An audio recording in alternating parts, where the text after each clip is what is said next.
Cold storage or cold chain is basically all these goods from pharmaceutical products, grocery products, food, processed foods, frozen foods, flowers. All of these products require a cold chain infrastructure, which is from the place they have been produced till the time it's being consumed by the consumer.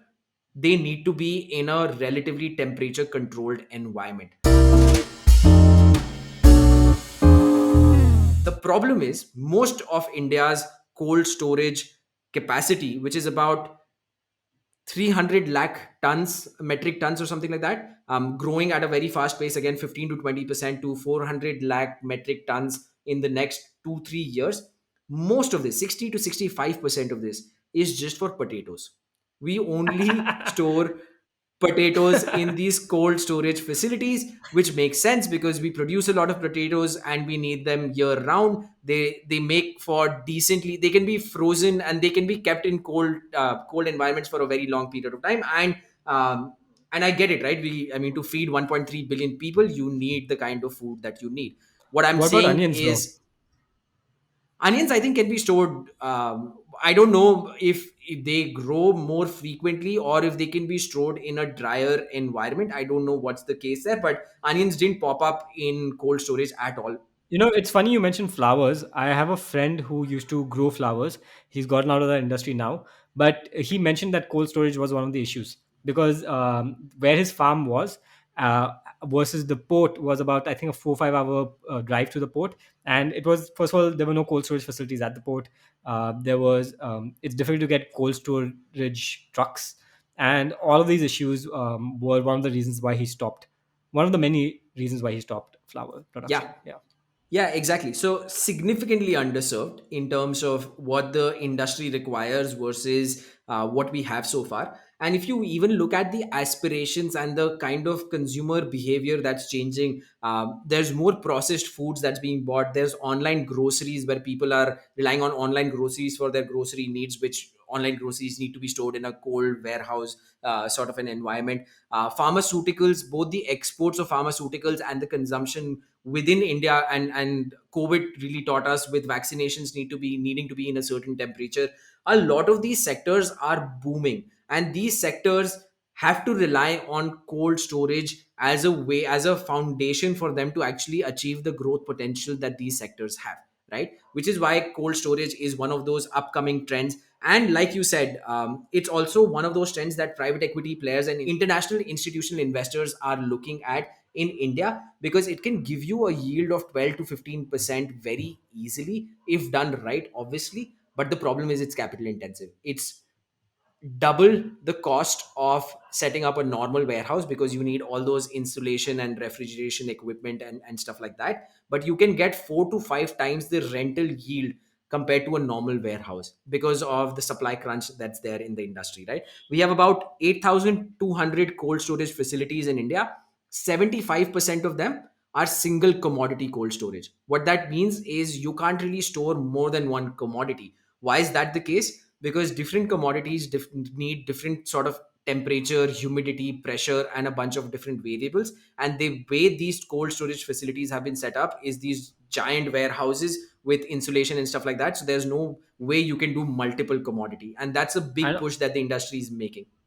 also, if you store your potatoes and onions in the same place, then what will Indians eat if something goes wrong with that cold storage facility, right? So you need to make sure your risks are mitigated and the onions and potatoes are separated. Yeah, that. But I know that was a joke, but that's actually true that you can't really store multiple vegetables together, even if they are okay in the same temperature, because one of those vegetables can result in the over ripening of the other vegetable, so they can't really be in contact and stuff like that. There are a bunch of things that you need to take care of there. That's um, actually true, yeah. yeah. And a bunch of these cold warehouses are actually concentrated in UP, Bihar, West Bengal, and I think that's because of the potato production there, maybe, which is why you have a lot more cold warehousing in these places compared to other places, right? So that's basically where the industry is at today. Dude, I just want to point out that I honestly, when I thought you were going to start talk about cold storage, I thought you would going to talk about pharmaceuticals. You want to talk about DTC brands. I thought you want to talk about Epigamia, and like they have their yogurt. Their yogurt needs to be cold, and there's no way for them to keep their cold yogurt anywhere. And you've just been talking about potatoes, Because and I find that hilarious. that's the state of the market today. Whatever you said is what's driving the demand for the future, right? There's a lot of industry push where they're saying that, hey, the government should look at regulations beyond horticulture products, right? Look at food, look at processed food, look at a different bunch of different sectors and provide subsidies for that. The good thing with cold chain infrastructure, from logistics to warehousing, is there are a bunch of different subsidies, right? There is subsidies on building these cold warehouses where you can get 30 to 50% subsidy of the cost of construction. There are What? profit linked, yeah, there are profit linked subsidies. I'm going to link a document in the show notes which has all these subsidies listed. There is profit linked subsidies, so if you make a profit, there is tax incentives based on that. So the government really wants to push for cold storage infrastructure. It has 100% FDI automatic route, nobody questioning where are you getting the money from. The government is saying, get the money, put it in cold storage, we are happy with that, right? There was a report by Crisil and Business Standard that says 21,000 crores is going to be invested over the next 2 3 years in upgrading or adding new cold storage facilities. That is genuinely insane. But the question is that where do they require the cold storage? Because what you're saying right now is that most of the cold storage is in rural areas, right? That's what I'm Yeah, getting, because the potatoes are going to exist in rural areas. But I'm assuming that the demand when it comes to pharmaceuticals, when it comes to whatever other stuff is processed food, is going to be more in tier one, tier two metros. Is that correct?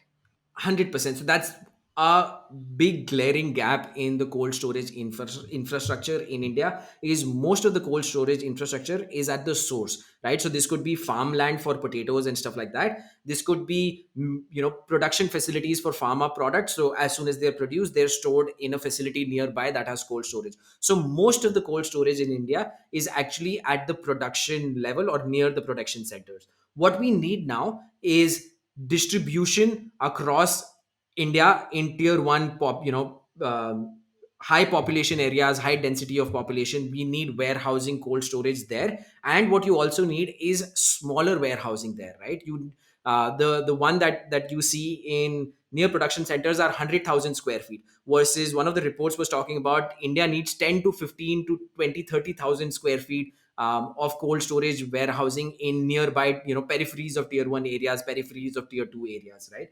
So what this is reminding me of is also some of the research I did about warehousing. So currently, most warehouses obviously are going to be in the periphery of cities, because getting real estate inside the city is expensive. But one thing that's also happening because of companies like Amazon, Flipkart, and even these 10-minute delivery companies is that they need more facilities inside the city, and more of these smaller facilities inside the city, because they need it for that whole same day delivery or 10-minute delivery. Yeah, basically what I'm getting from this, what you're talking about, and what even these companies are doing, is that you're going to see a lot more of these micro warehouses that are going to pop up across different cities. So one of my friends is actually building a bunch of small micro, literally micro cold storage or cold rooms. These are literally 300 to 500 square feet, and the cost of fitment in one of these is 18 to 20 lakhs, right? This is just the installation, the refrigeration equipment, and a bunch of different things. And he's building a chain of this in Madhya Pradesh, right? And that's the other thing, building one out of the blue in one location is not going to help, because at the end of the day you want these new age DTC companies or pharma companies to come and build distribution chain in your state, in your city. One is not going to cut it. They need a plug and play where they have access to 10 different micro warehouses where they can capture the entire state, and then it makes sense for them to appoint a distributor and do the logistics and a bunch of different things. But I have a question over there. You mentioned 300 to 400 square feet, right? And it costs 18 to 20 lakhs to fit out a 300, 400 square foot location. But I'm assuming that there are going to be economies of scale over here. Like, I don't think it's going to be 6 lakhs per square foot. I'm assuming that a 1,000 square foot place, for example, will maybe be 30, 40 lakhs instead of 18 to 20 lakhs multiplied by 3.